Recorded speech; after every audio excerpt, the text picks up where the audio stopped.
Bom, pessoal, tudo bem? Espero que vocês estejam bem. Essa sequência aqui de 3 vídeos que eu vou fazer agora é especialmente para os meus alunos do primeiro ano do ensino médio aqui do IFTO, Campus Palmas, da disciplina de matemática, né, do curso de informática para a internet, que é um curso técnico integrado ao ensino médio. Deixa só uma descrição rápida para o pessoal que está aí no YouTube. Então, veja, a ideia aqui, a gente está vendo função do segundo grau, na verdade, e aqui são formas da gente achar as raízes de uma função do segundo grau, são as mesmas formas de você achar os valores que satisfazem uma equação do segundo grau, não é? Então, eu vou mostrar para vocês, na sequência dos vídeos, 3 formas de resolver a equação do segundo grau. Muitas delas, acho que 2 delas, vocês já viram, a maioria do pessoal vê normalmente no ensino fundamental. Uma delas é que muitas vezes não se vê, né? Não sei por que o pessoal acha que não é legal ver no ensino fundamental, mas eu vou mostrar aqui para vocês como uma novidade, beleza? Bom, então nós vamos começar pela velha e boa fórmula de Bhaskara, né? Deixa eu só fixar ela aqui na tela para vocês maior, né? É a fórmula de Bhaskara.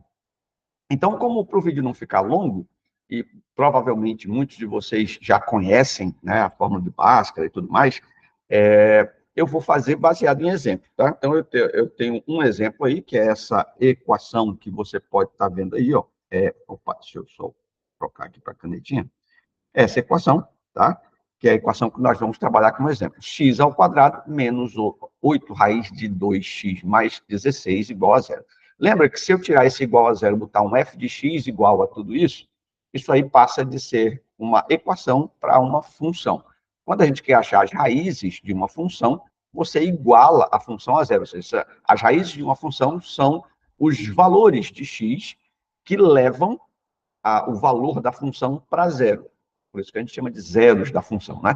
Então, se você iguala o f de x a zero, ou seja, substitui aqui o f de x por zero, você tem, então, uma equação do segundo grau, e aí todas as técnicas de resolução de equação do segundo grau passam a valer. Bom, o que eu recomendo sempre, eu sei que você vai dizer assim, pô, mas isso aí é muito tranquilo, eu sei fazer, rapidão. Tá, eu também sei, né? E aprendi a fazer, e já fiz várias vezes, mas até hoje eu separo direitinho, e não é nenhuma vergonha isso, né? Então, veja, eu sugiro que você separe direitinho aqui os valores, ó. Quem é que é A, quem é que é B, quem é que é C da equação. Você sabe que o A, B e C são coeficientes da função do segundo grau, consequentemente da equação, né? Então, o A é o coeficiente do termo em x ao quadrado, o B é o coeficiente do termo em x, elevado a 1, né, de x a primeira, e o C é o coeficiente do termo independente, mais conhecido como o termo em x elevado a zero, né, que é exatamente igual a 1. Bom, então você separa isso, por quê? Porque essa colinha que eu botei aqui do lado é a colinha justamente da fórmula de Bhaskara. Então, a fórmula de Bhaskara depende de 2 coisas. Uma é do discriminante, né, que é o que a gente chama de delta, que é esse cara aí que é calculado usando os coeficientes, e usando essa fórmula aí, b ao quadrado menos 4 vezes a vezes c, e o x você calcula em função dos coeficientes b e a, e em função do delta que você calculou anteriormente. Então, os valores de x da equação do segundo grau, que por ser do segundo grau tem 2 valores, né, a gente já viu isso em aula, eles são calculados, um é calculado baseado na soma entre o menos b e o mais, né, o resultado positivo da raiz quadrada de delta, e o outro é calculado dividido pelo 2a, né, claro, e o outro é calculado da mesma forma, só que com a soma entre o menos b e a parte negativa da raiz quadrada de delta, tudo isso dividido por 2a. Então, é aquilo ali, menos b mais ou menos raiz quadrada de delta sobre 2a. Beleza? Muito bem. Bora ver como é que a gente aplica isso rapidão. Veja, primeiro, calculando o discriminante aqui, ó, o delta, né, nosso delta, vai ser igual. Aí fazendo devagarzinho, porque não inclusive eu recomendo que façam assim, né?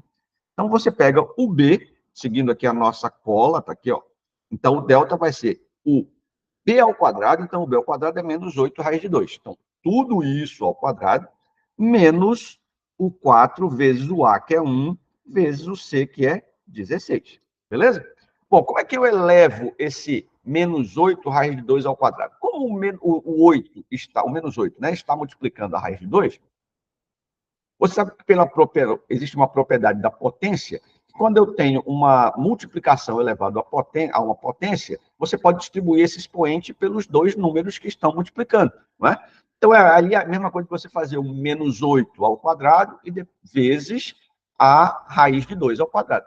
Então, o menos 8 ao quadrado é 64, como nós sabemos, porque é um número negativo, vai ficar menos 8 vezes menos 8, dá 8 vezes 8, 64, menos com menos dá mais, beleza? Então, menos 8 ao quadrado, 64. E o raiz de 2 ao quadrado, você pode cancelar o expoente aqui, né? Com o índice da raiz, sai só o 2. Beleza? Então, o que é que você vai ficar? Você vai ficar com uma multiplicação do menos 8 ao quadrado, que dá 64, multiplicado pelo raiz de 2 ao quadrado, que dá 2. Então, 64 vezes 2, aqui, ó, 128.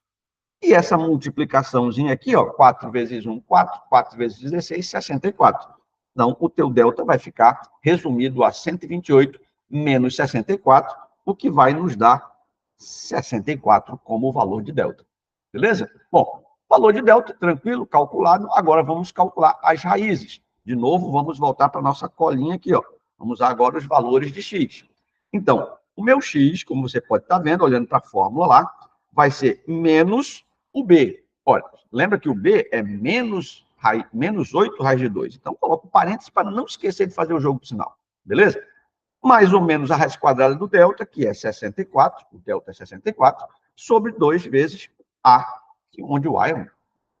Fazendo essa continha, tirando o parêntese do menos 8 raiz de 2, faz menos com menos dá mais, sobra só 8 raiz de 2, positivo.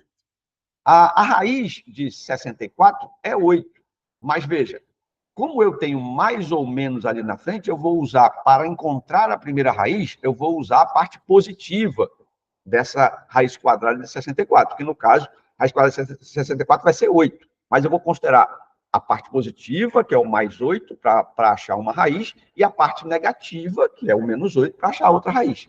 Tá certo? Então, como é que vai ficar aí? Ó? A primeira raiz, 8 raiz de 2, feito o jogo de sinal, mais o 8, que é a parte positiva da raiz do 64, sobre 2 vezes 1, que é 2. Tá? No final das contas, a gente vai ter o quê?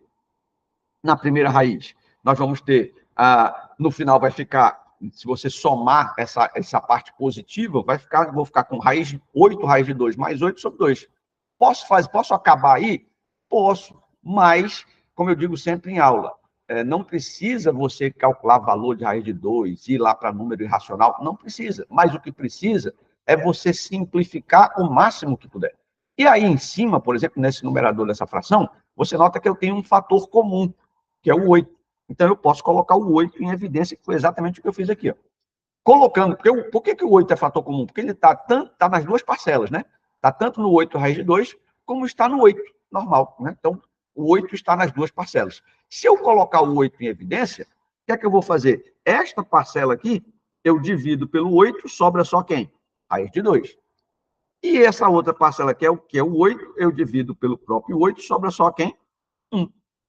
Se você quiser fazer aqui o chuveirinho, multiplicar esse por esse e esse por esse, você vai ver que vai voltar para aquela expressão inicial. Então, esse fator comum, colocar o fator comum em evidência, é uma forma de você fatorar a expressão, certo? Ou seja, você representa ela, você representa a mesma expressão, com o mesmo valor, só que de forma reduzida, né? De forma fatorada, beleza? Bom, isso me permite, por que isso é interessante? Porque eu colocando esse 8 em evidência, você nota que o 8 está multiplicando o parênteses todo, né? Deixa eu apagar aqui essa parte aqui, ó.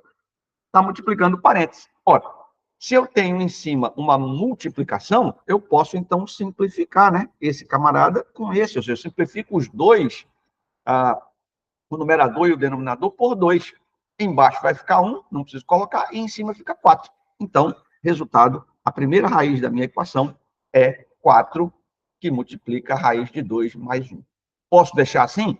Devo, né? Devo deixar assim, a menos que, numa eventual prova, ele te peça o valor decimal ou o valor irracional dessa raiz. Mas ela está representada precisamente dessa forma, beleza?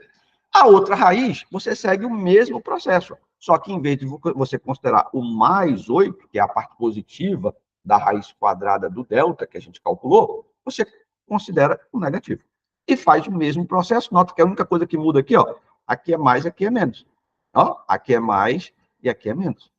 Tá? Então, dessa forma, você consegue aplicar, e eu fiz questão de mostrar a vocês um exemplo que tivesse um A, principalmente um dos coeficientes, né? A, B, nesse caso aí o B, como sendo um número irracional. Tem aí raiz de 2, né? Para você entender que não precisa sempre ter os números bonitinhos. Se você souber como aplicar a fórmula de Bhaskara, é só você não errar nas contas, que eventualmente nessas provas aí, o que o pessoal coloca normalmente como pegadinha, não é nem pegadinha, mas é para saber se você sabe ali propriedade de potência, propriedade de radiciação e tal, é colocar uns valores um pouco diferentes, né? Valores não inteiros ali, para você, para ele saber, para ele perceber se você está ligado em como fazer as contas. Beleza? Joinha, pessoal? Então é isso. Essa é a fórmula de Bhaskara, uma das formas de achar as raízes de uma função do segundo grau, né? Ou de uma equação do segundo grau, tá bom? Forte abraço, é isso aí. Daqui a pouco a gente volta com outra forma de resolver a equação do segundo grau. Um abraço.